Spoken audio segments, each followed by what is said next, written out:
Get back, get back.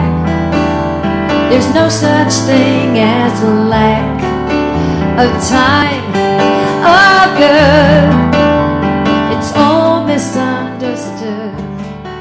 No man can demonstrate peace and cling to unhappiness. He can demonstrate resignation and call it peace, but it will not be peace. No man can jump into the water and remain dry.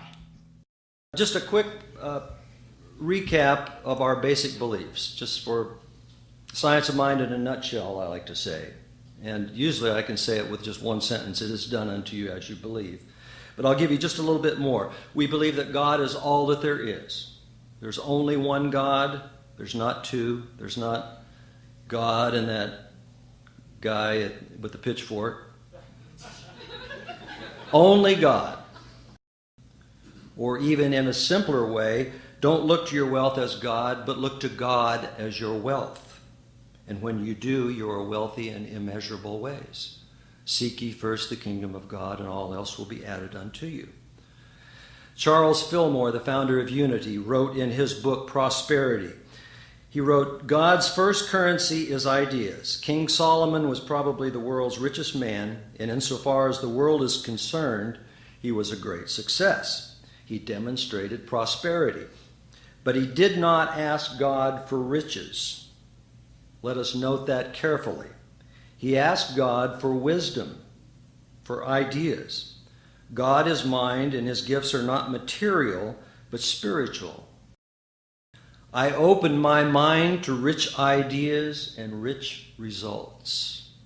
But what does it take to bring an idea to a physical, tangible experience in life? Step one, he says, to take the first step by saying, let there be light. Fillmore continues in his book Prosperity. So long as you depend on money alone, you're worshiping a false god and you have not discerned the light. You must first enter into the understanding that God, omnipresent, omnipotent, and omniscient, is the source, and that you can draw on this source without limit. And the second step is, he says, firmament must be established. What the heck's firmament? It's not a word that we use much these days. In a more modern language, it means to start installing this belief into your very beingness. So because we're spiritual beings at our core, it's the spirit of our lives that creates more results than the action alone. It's that feeling, like we say in spiritual mind treatment. It's not the words we're saying that are creating and demonstrating for us. It's that feeling, that expectation, that picture in our mind of our imagination that we are seeing and believing that God will create that for us. Because where your attention goes, the energy flows. Then you'll start to begin to see increasing results. But you have to have done the other two steps first. You have to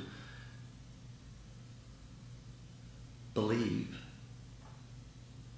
And you have to install that belief into a knowing.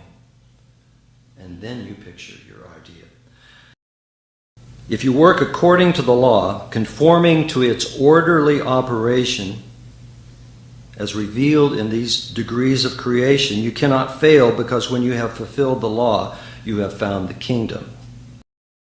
There was a wealthy man, a very wealthy man, that took his young son on a trip to the country, and his purpose was to show him how poor people live, so that the son would appreciate all that he had.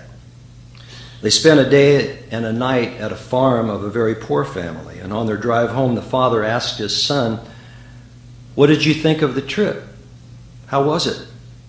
And the son says, "Great, Dad." "Did you see how the poor people can be, how they live?" He says, "Yeah, I sure did." And the dad says, "And what did you learn?" And his son answered, "I saw that we have one dog at home and they have 4. We have a pool that reaches to the middle of the garden, and they have a creek that has no end. We have imported lamps in the garden, and they have stars. Our patio reaches to the front yard, but they have the whole horizon. When the little boy finished, his father was speechless. Then his son added, "Thanks, Dad, for showing me what wealth really is." We've done a lot of miles of interstate, but that's a lot of nothing any fool could see. Ain't nothing gonna get between